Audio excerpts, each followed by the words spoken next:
नमस्कार। फिर से एक बार स्वागत है मेरे चैनल पर। मैं हूं राज, आप देख रहे हैं हाईवे 33। दोस्तों, आज की जो कहानी है ये महाराष्ट्र की है। महाराष्ट्र के नासिक की पास की ये कहानी है। कहानी हमें भेजे हैं निशा जी। तो चलते हैं निशा जी की इस कहानी में।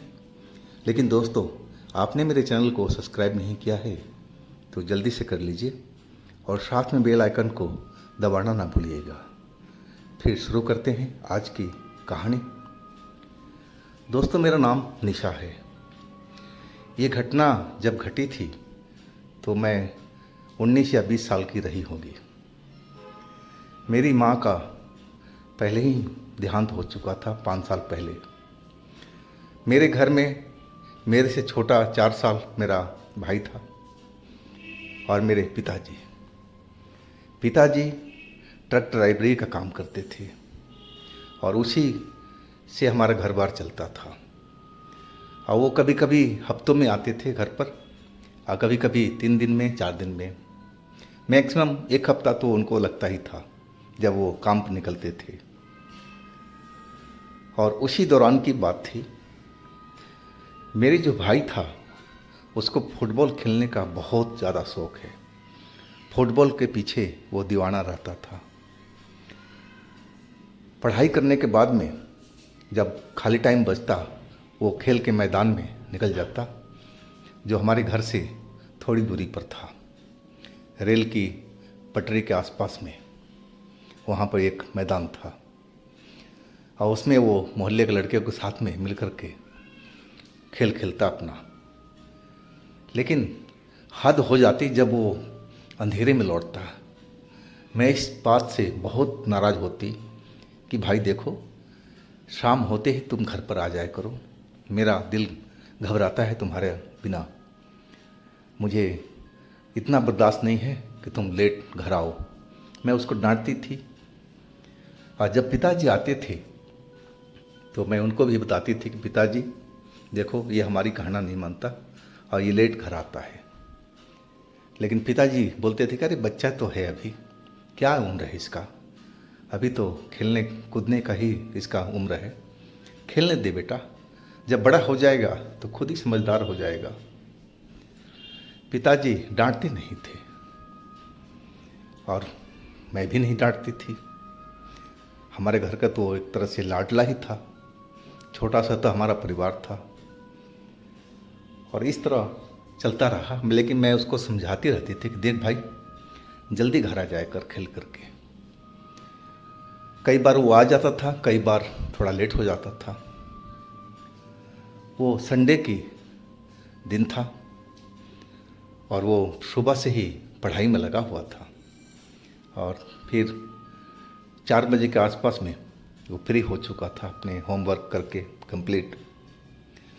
और मेरे से नाश्ता मांगा, मैं नाश्ता उसको दी और इसके बाद बोला दीदी मैं जा रहा हूँ खेलने। मैंने उसको समझाया कि भाई तुम जल्दी आया करना, लेट मत करना। वो बोला दीदी हाँ मैं जल्दी आ जाऊँगा।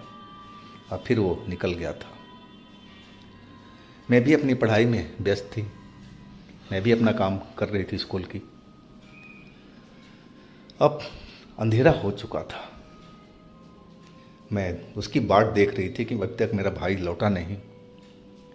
देखते देखते अब रात के 8 बज चुके थे। मैं इंतज़ार में बैठी थी कि अब आएगा अब आएगा, ऐसे करते करते रात के 8 बज चुके थे। अब जब 8 बज गए तो मेरा दिल घबराने लगा था। अरे कहाँ रह गया।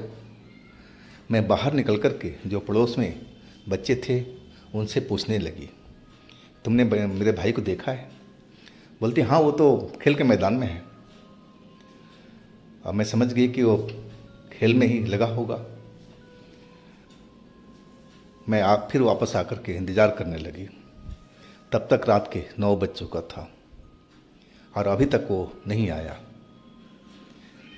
अब मेरा मन जो था बहुत गुस्से में हो चुका था कि देखो भाई, इतना लेट क्या कर रहा वो खेल के मैदान में। अब तो वहाँ कोई लड़का भी नहीं होगा कि अकेले खेल रहा वो खेल। और मैं अपने घर में लॉक करके ताला और चल पड़ी उस मैदान की तरफ में।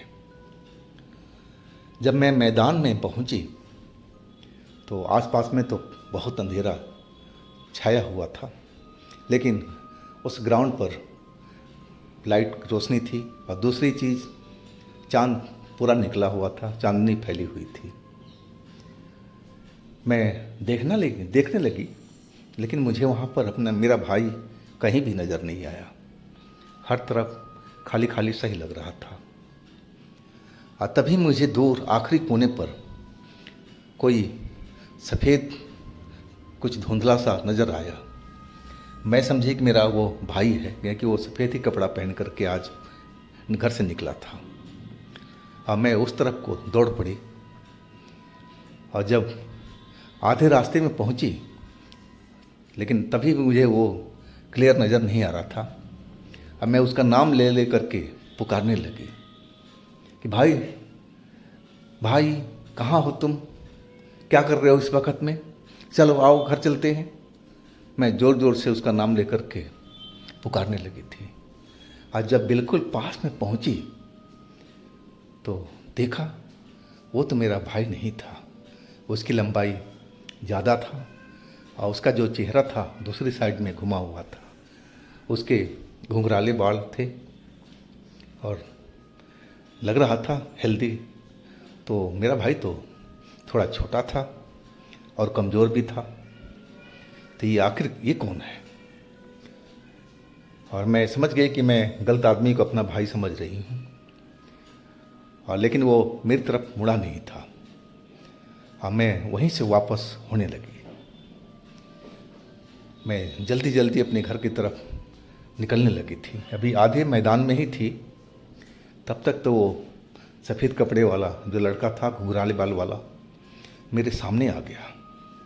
इतनी जल्दी कैसे आ गया मालूम नहीं। अब मेरे रास्ता रोक करके खड़ा हो गया।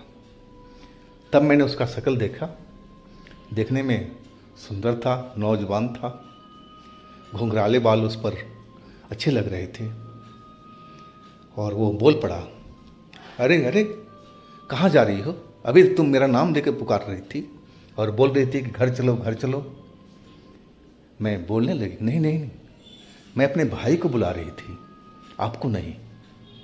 आप मुझे माफ़ कीजिएगा, अनजाने में शायद आपने मेरे भाई का नाम सुन लिया होगा, आपने गलत समझा है। मैं अपने भाई का नाम पुकार रही थी। मैं समझी थी जहाँ पर आप खड़े थे कि मेरा भाई होगा, वो भी सफ़ेद कपड़ों में आया था। और फिर मैं वहाँ से निकलने लगी। और तब उसने मेरा हाथ पकड़ लिया। बोला, 2 मिनट रुक तो जाइए, कुछ बात करते हैं, फिर चले जाना। अब जैसे ही हाथ पकड़ा, मेरे शरीर में एकदम गनगनाहट से हुई। लगा जैसे बिजली का वोल्टेज मेरे शरीर में पहुंच रहा हो। अब मैं जल्दी से अपना हाथ छुड़ा ली, डांटते हुए, मेरा हाथ छोड़िए, आपने कैसे मेरा हाथ पकड़ लिया? और वो मेरा हाथ छोड़ दिया था। वो कहने लगा कि आप रुक तो जाइए, आपसे कुछ बात करना है, आप बहुत सुंदर है। वो मेरी तारीफ़ करने लगा था। अब मैं समझ गई कि ये मुझ पर लाइन मारने की कोशिश कर रहा है। अब मैं इस चीज़ से बहुत दूर रहने वाली थी। मैं अपनी सारा ध्यान पढ़ाई पर फोकस करना था और मुझे कुछ बनना था। मैं इस लफड़े में बिल्कुल नहीं पढ़ना चाहती थी। और मैं वहाँ से दौड़ भागी। मेरा दिल धक धक धक धक कर रहा था कि पता नहीं कौन है ये। अब मेरा हाथ छूते ही करंट सा क्यों लगा था। और मैं एकदम दौड़ पड़ी थी अपने घर की तरफ में। मैं पीछे मुड़ करके देखी तो वो अब नज़र नहीं आ रहा था। पता नहीं इतनी जल्दी कहाँ वो गायब हो चुका था। मैं घर पर पहुंची तो देखा दरवाजे पर भाई खड़ा है। गुस्सा तो बहुत आया, लेकिन मैं बाहर डांटना नहीं चाहती थी। मैं दरवाज़ा खोला और तब भाई अंदर आया और मैंने उसे डांटना शुरू कर दिया। वो अपने कान पकड़ के माफ़ी मांगने लगा कि दीदी, खेल के बाद में मैं एक दोस्त के घर पर चला गया था, कुछ स्कूल के सब्जेक्ट पर कुछ बात करना था, कुछ उसके पास किताब था जो मेरे पास में नहीं था, वही चीज़ मैं पढ़ाई कर रहा था। से माफ़ करना दीदी, मैं आपको बताना भूल गया था। अब मैं क्या बोलूँ। लेकिन उस लड़के वाले जो घटना था मेरे दिमाग में बसा हुआ था कि कौन था वो लड़का और उसने मेरे हाथ क्यों पकड़ा था, और फिर वो देखते देखते गायब कैसे हो गया था बीच मैदान में से। अब मैं खाना बनाने में अपना बिजी हो गई थी और फिर ये बात मेरे दिमाग से बिल्कुल निकल चुका था। हम भाई बहन एक ही तख्त पर सोते थे, एक बड़ा सा तख्त था और वहीं उसी तख्त पर हम दोनों सोते थे। रात को भाई अपनी पढ़ाई करने बैठ गया था खाना खाने के बाद में, और थोड़ी देर पढ़ाई करने के बाद में बोले ना दीदी आज मैं बहुत थका हूँ, मुझे नींद आ रही है। मैं बोला ठीक है सो जा, लेकिन सुबह जल्दी उठ कर के पढ़ाई कर लेना।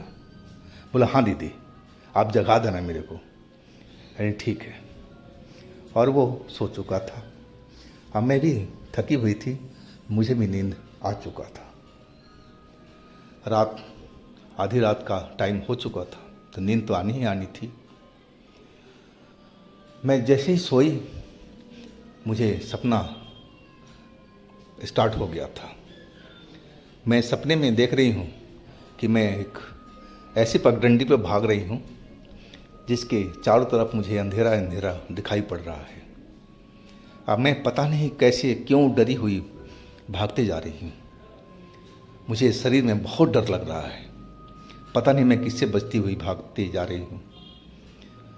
और तभी मैंने पीछे मुड़ कर के देखा तो वही लड़का मुझे नज़र आया, घुंघराले बाल वाला। वो मेरे पीछे पीछे दौड़ रहा था और फिर आकर के मेरी हाथ को पकड़ लिया और वैसे ही झटका मेरे हाथों में महसूस हुआ और मैं नींद टूट चुका था, सपना टूट चुका था। और मैं घबरा कर के उठ बैठी। मैंने टाइम देखा तभी रात के करीब 2 बज रहे थे।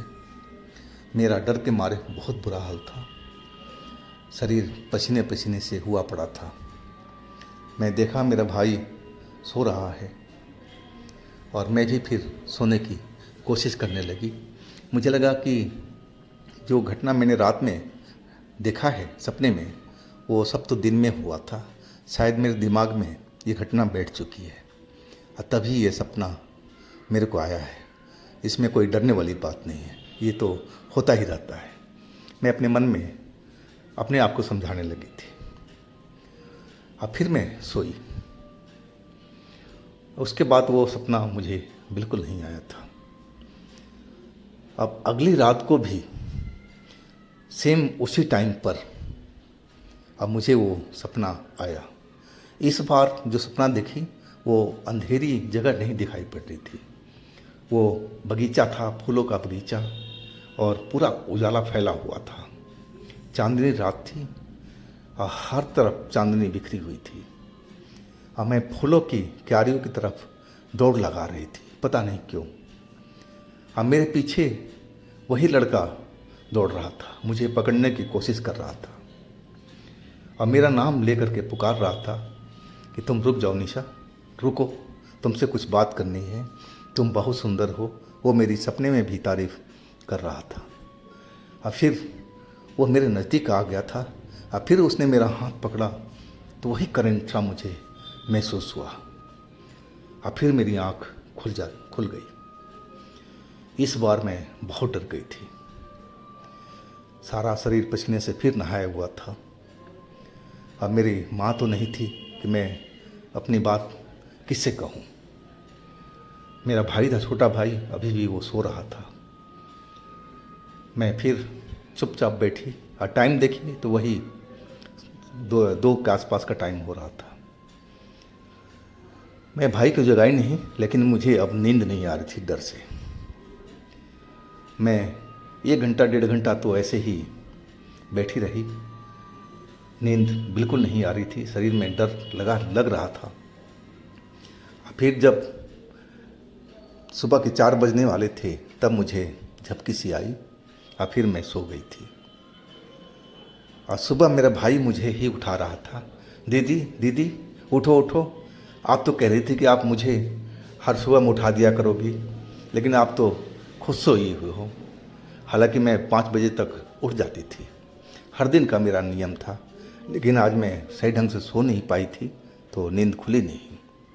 और मैं हड़बड़ाते हुए उठी, मैंने कहा हाँ भाई, आज मेरी नींद नहीं खुली।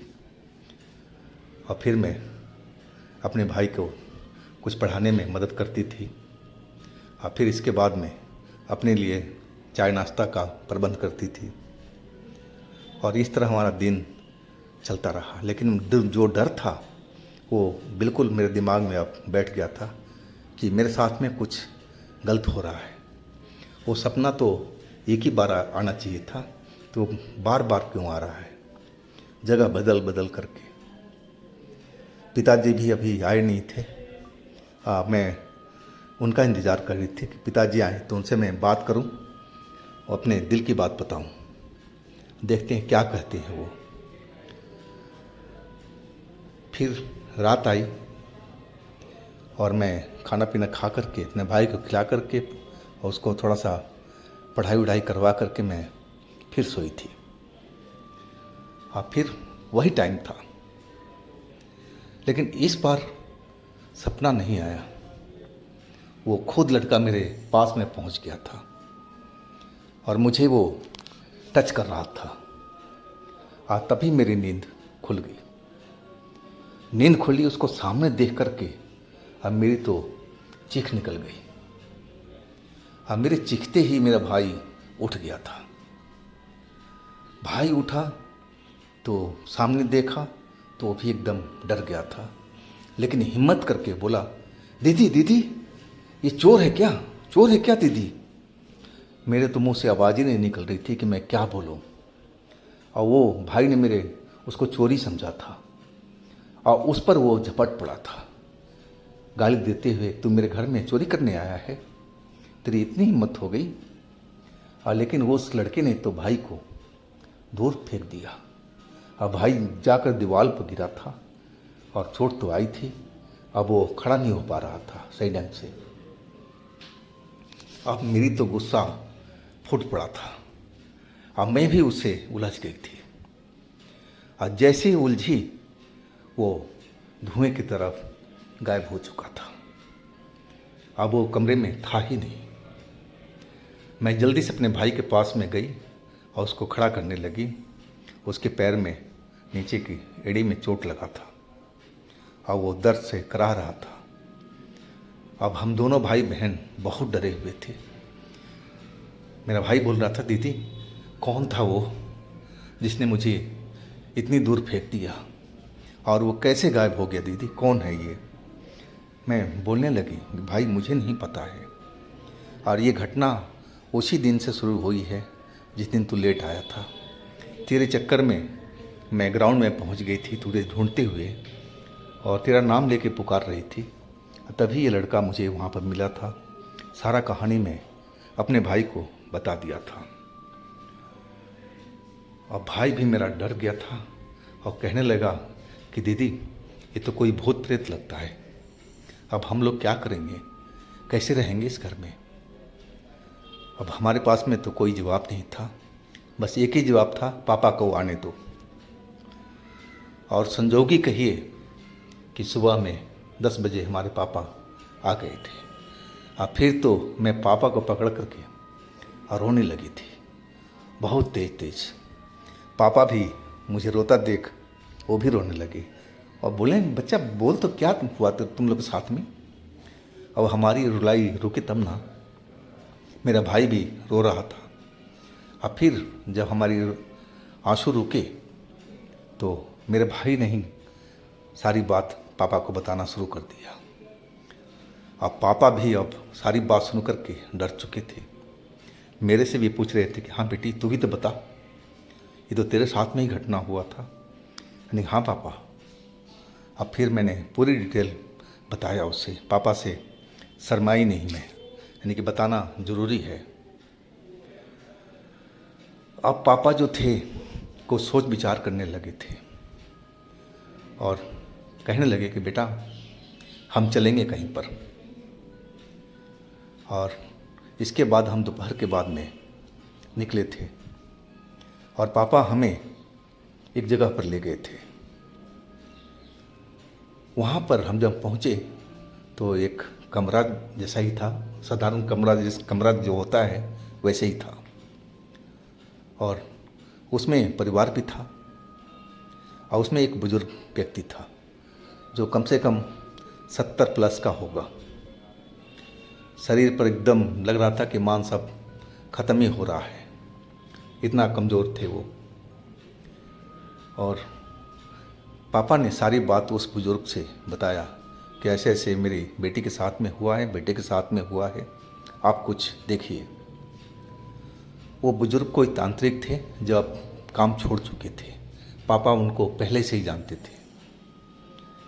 वो मना करने लगे कि देखो हमने काम छोड़ रखा है, अब मेरी उम्र हो चुकी है, मेरे से अब होता नहीं है।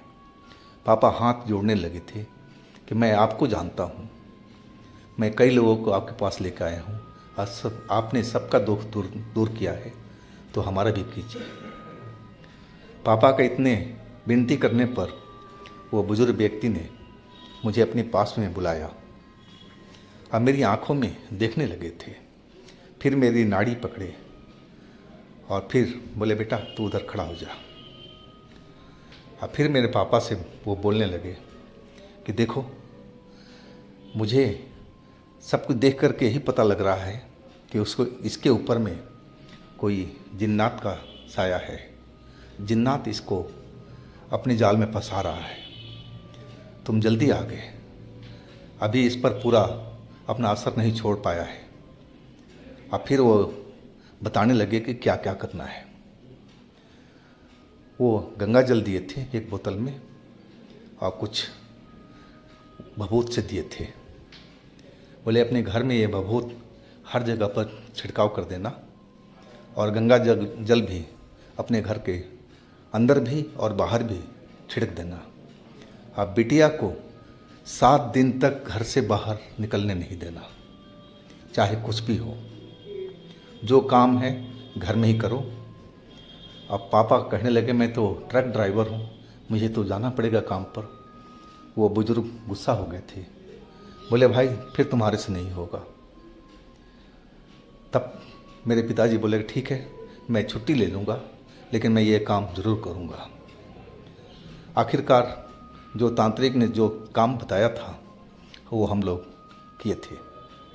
अब मैं 7 दिन तक अपने घर के अंदर में ही रही थी। पिताजी सारा बाहर जाते थे, मेरा भाई जाता था, और जब भी आते थे तो गंगा जल जो था अपने ऊपर में छिड़कते थे कि बाहर से कोई साया घर के अंदर में ना आ जाए। और इस तरह 7 दिन हमारा ख़त्म हो चुका था। 8वें दिन हम उन तांत्रिक के पास में गए थे कि वो बुलाए थे। फिर हम गए तो उन्होंने देखा, बोला अब ठीक है, अब कोई डरने की बात नहीं है। वो जिनका जो साया है अब तुम्हारे से दूर हो गया है, लेकिन बेटा उस ग्राउंड में तुम मत जाना कभी भी। वो जो जिन है वो वहीं पर आसपास में कहीं रहता है, और तुम पर नज़र पड़ेगी ना तो वो तुम्हें फिर पकड़ लेगा बेटा। और मैं उनकी बात सुनकर के डर गई थी। अब मैं कभी भी उस ग्राउंड में नहीं जाती थी। तो दोस्तों ये थी निशा जी की अपनी आप बीती। अगर आपके पास भी इस तरह का कोई अपनी घटना है, आप बीती है, तो आप मुझे इंस्टाग्राम पर या मेरे व्हाट्सएप नंबर पर ज़रूर शेयर कीजिएगा। और मेरे दूसरे चैनल पर भी विज़िट कीजिएगा, उनमें भी अच्छी अच्छी कहानियाँ हमने डाली हुई है जो बेहद आपको मनोरंजन करने वाली होगी। तो मेरे चैनल का लिंक नीचे में दिया हुआ है, एक बार उस पर ज़रूर विज़िट कीजिएगा और उन कहानियों का आनंद लीजिएगा। आप मेरे इस चैनल को भी सब्सक्राइब कीजिएगा, लाइक कीजिएगा, शेयर कीजिएगा। दोस्तों फिर हम मिलते हैं अगले दिन एक नई घटना, एक नई कहानी के साथ में। आप लोग अपना बहुत ही ख्याल रखिएगा। नमस्कार।